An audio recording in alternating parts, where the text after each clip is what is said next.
so far, it's pretty easy to shoot a headshot or a 3/4 shot as far as having enough space and being able to fit your lights in the small space. Now, if I want to have the light flatter, you know, I have to kind of balance between getting it in my shot and distance and all that, but full length is when it actually becomes kind of an issue. And so let's take a look at why it's an issue and then some problem solving that you have to work with. All right, so first of all, could you stand up for me? Let's get a full length shot of her standing. All right, so I'm going to back up all the way to my 9-foot mark here. And one of the things I already see is at this distance, when she stands up, I need to raise my light. And so I'm going to raise my light. And again, I'm running into the like 7.5-foot ceiling over here on the right-hand side. But the reason is I can't have the center of the light, pointed at her chest because that will be the brightest thing, but also lower than eye level because then there's no sculpting. It's going to flatten out her features. I do want it to be eye level or a little bit higher, so I can try to raise it up a bit as much as I can in this small space. All right, so let's see how this looks with it raised up a little bit and step towards me just a little. So when I try to shoot this full length, okay, so the light on the face is decent. When she comes closer, like that is a decent angle of light. The center is pointed at the center of her face, so direction looks good. Problem is, in order to fit her head to toe in this shot, I am all the way up my 24 millimeters, and this shot is super duper distorted, first of all. I mean, you still look great. Like, you look really good. But regardless of that, the problem I'm running into is she's not even close to on my background. Like, her head is running off the top of the background. She doesn't fit.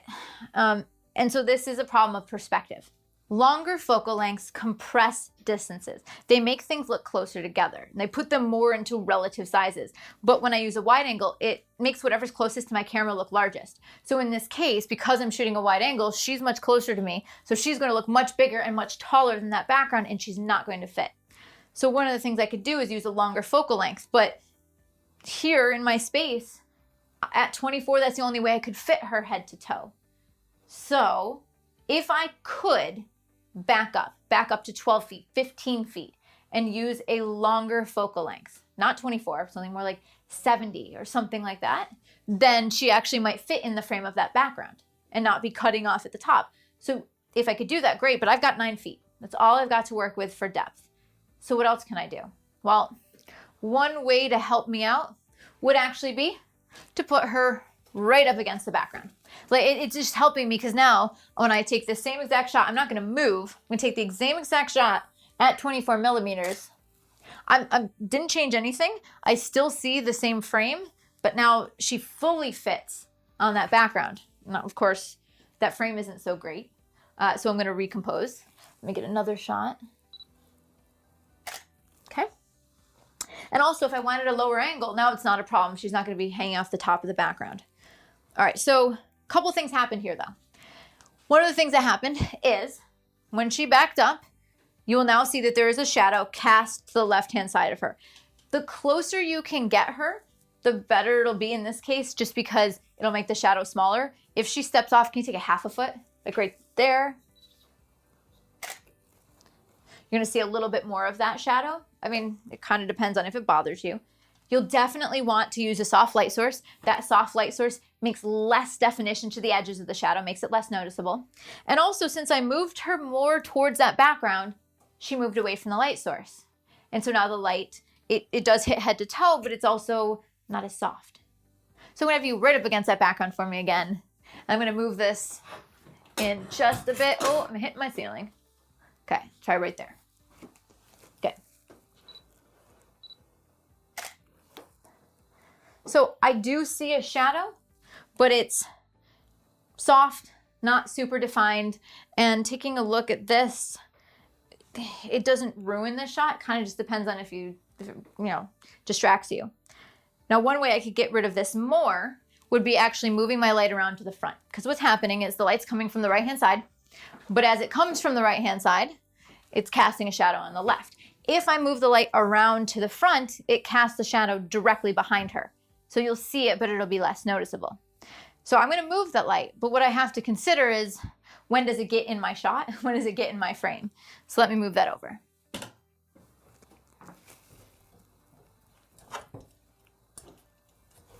So just a little bit. Try here. Now, if you take a look at it, this is very much in my photo. But if I choose the right focal length, it won't be. So for example, if I step back here and I use a longer lens,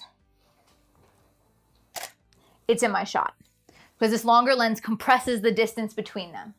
And so what happens is, in the top right-hand corner, I couldn't get rid of this umbrella. I mean, if for whatever reason you needed to be there, you could Photoshop it out.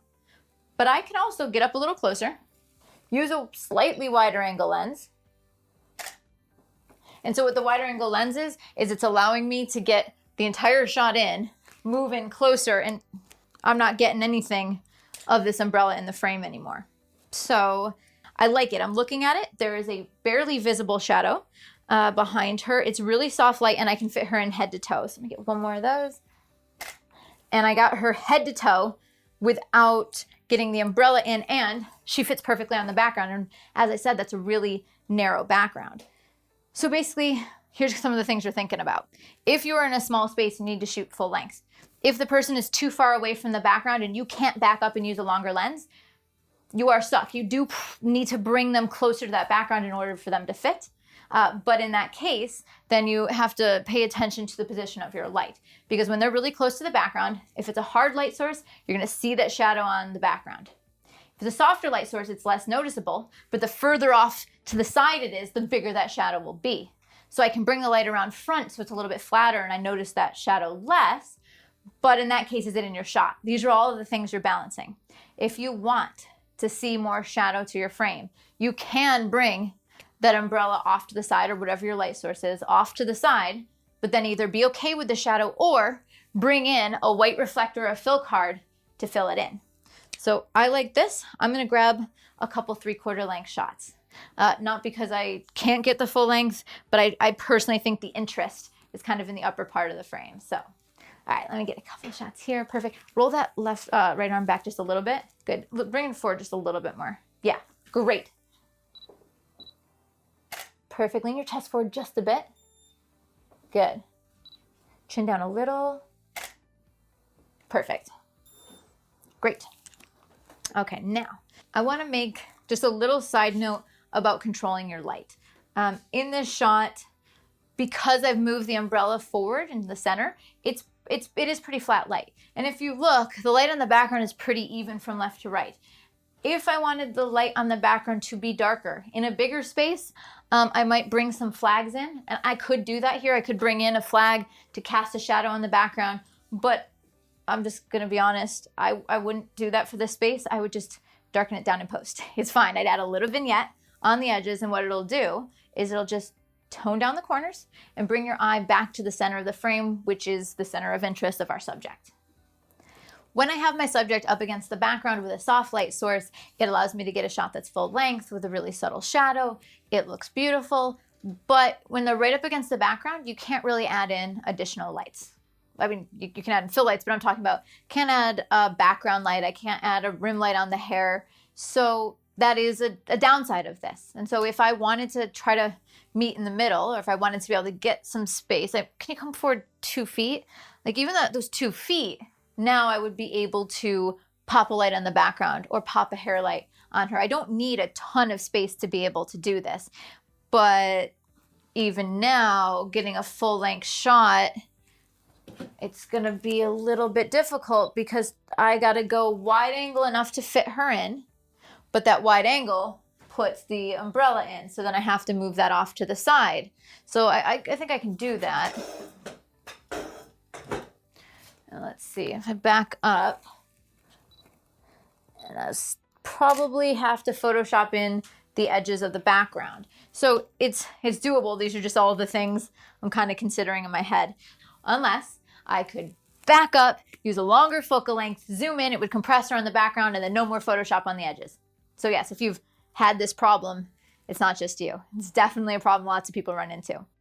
But I'm gonna move her forward, and I wanna try a couple of things with modifying my light in this small space. So I've got that shoot through umbrella, which shoot through umbrellas, I mean, they like just throw light everywhere. The light is kicking towards her. It's kicking towards the wall. It's bouncing off the wall, behind the ceiling, everything. And so let's say that I angle it straight across at the wall, directly across. It's a white wall.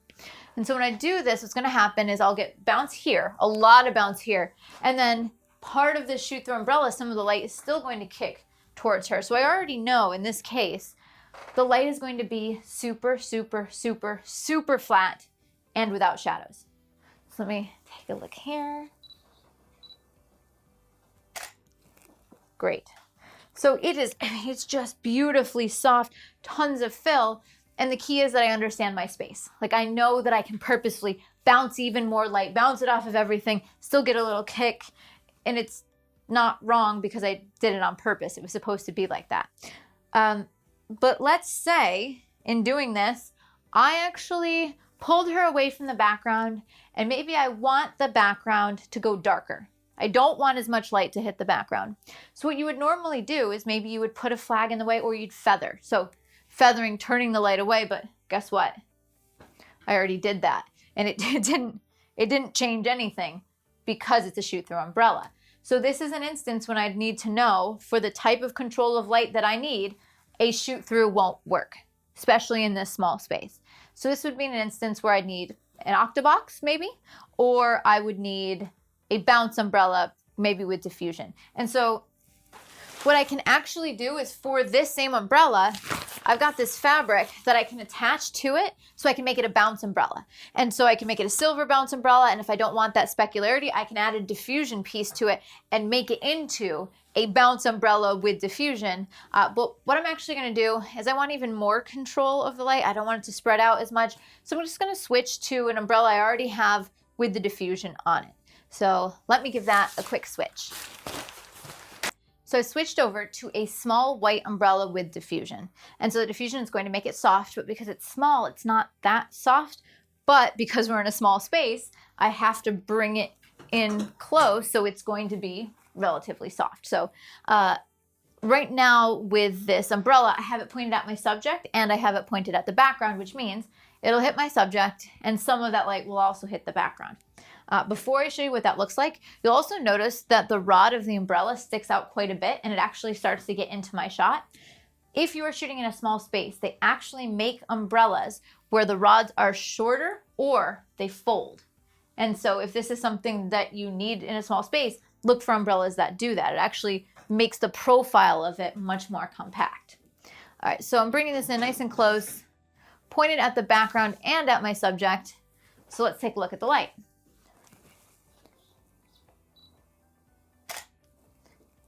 So I used to think that a small umbrella with diffusion was gonna be crappy light. I don't know, I always used to think umbrellas just weren't good light because that's what I started off with. And when I started off with umbrellas, I used them incorrectly. I basically took one umbrella silver on one side far away, one umbrella silver on the other side from far away, which gives you specular but flat light, and it's just not pretty. Let's take a look at this shot again. It is so pretty. It is so soft because I have it in really, really close to my subject. So you can absolutely make a single small umbrella in a small space look beautiful. And the light that's hitting the background, it actually works in this case because it gives her some separation. But let's say that I don't want that light on the background. That's why we switched over. Instead of having the shoot through, I now switched over to this umbrella because I can feather it more. I can change the angle. So now if I change the angle, so the light's still going to hit her face, but it won't be on the background quite as much. And something else that would help me is if I don't need to shoot full length, I can pull her away from the background more if I needed to. So even less light will hit the background, but I don't have that space to work with. So we're gonna leave her here for now.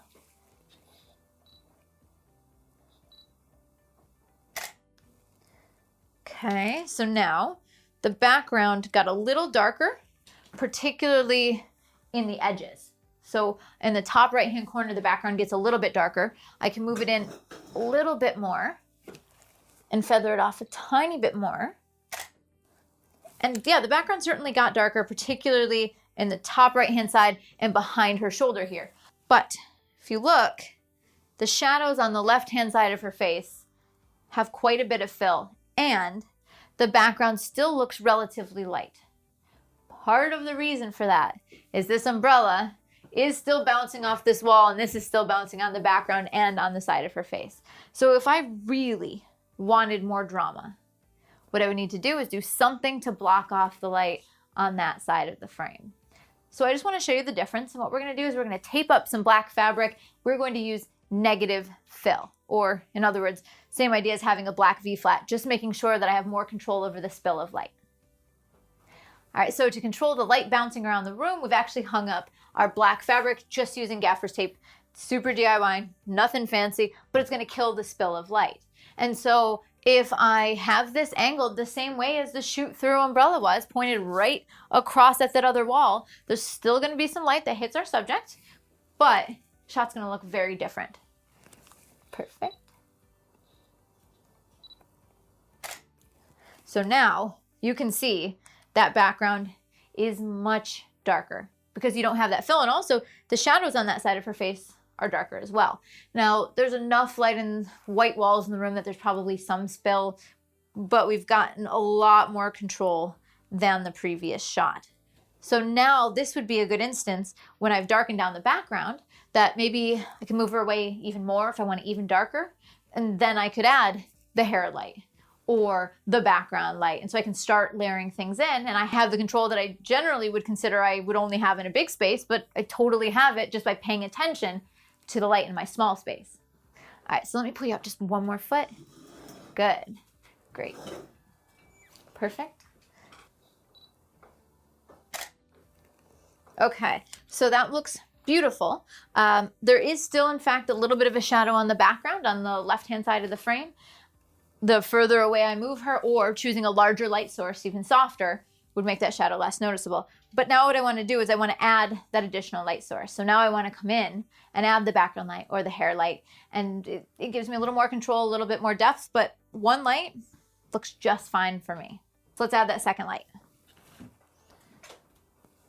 So I'm going to start off and I'm going to add a gridded light to the background. These are all speed light modifiers. This particular one is just a small umbrella with diffusion. It's nothing special. It's not specifically for speed lights, but this grid is for speed lights. In a strip softbox, I have ones just for speed lights. Every single thing I'm talking about, you could also do with an inexpensive studio strobe or a professional high-end studio strobe. Okay. So the idea behind this second light is that since I now have feathered the light off of the background, it goes really dark, and I could add this second light, which is a grid, kind of that focus beam. I could maybe place it behind her body or behind her head, and that creates a little bit of a glow. It is a stylized look. It's not necessary, but now that we've moved her away from the background and feathered our light and added that negative fill, now I can actually add a background light for separation. So let's see, a little bit this way, just a little. Good.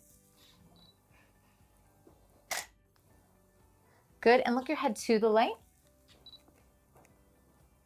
Nice. Pretty, one more.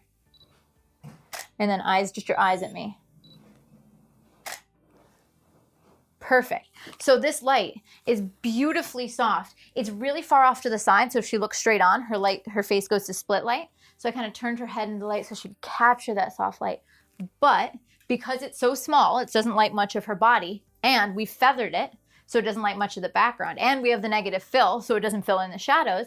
Everything else goes dark, so that grid, now when you see it behind her, that's why I see her waist. It gives her that separation. Without it, it just goes to solid black. There really isn't much shape to her beautiful form. That second light is a huge help. If you compare this shot to some of the shots before, where we had the shoot-through umbrella, it's a totally different look, but they're both equally valid. The whole point is with just a couple of changes in angle and the environment and the modifier, the shot is completely transformed. So it's more about knowing how to use your tools, not about the size of the space I'm in.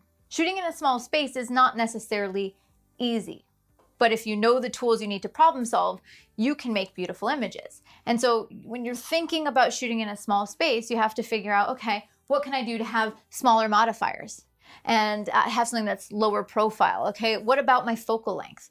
What can I do to get the right focal length and the right distance from the background so I can still fit the subject on the background, but not cast hard shadows in the background? And so you're balancing all of these things. If you want a full length shot, you probably have to back her up, but if you back her up, you may see that shadow. But if you use a softer modifier, you'll be less likely to see that shadow. Moving it around front reduces it as well. But if you want a little space between your subject and the background, because you do want to use additional lights, you need to pull them away from that. But then when you are modifying your light, maybe feathering it so it doesn't hit the background, for example, well, you got to keep in mind that everything in the room is going to affect what the light looks like. So the walls, the ceiling, the angle of the light, they all play together. So in short, I mean, everything we talked about, you just have to realize that every move you make, every decision affects the final look of the picture. So if you know these things, then you'll be able to problem solve shooting in small spaces.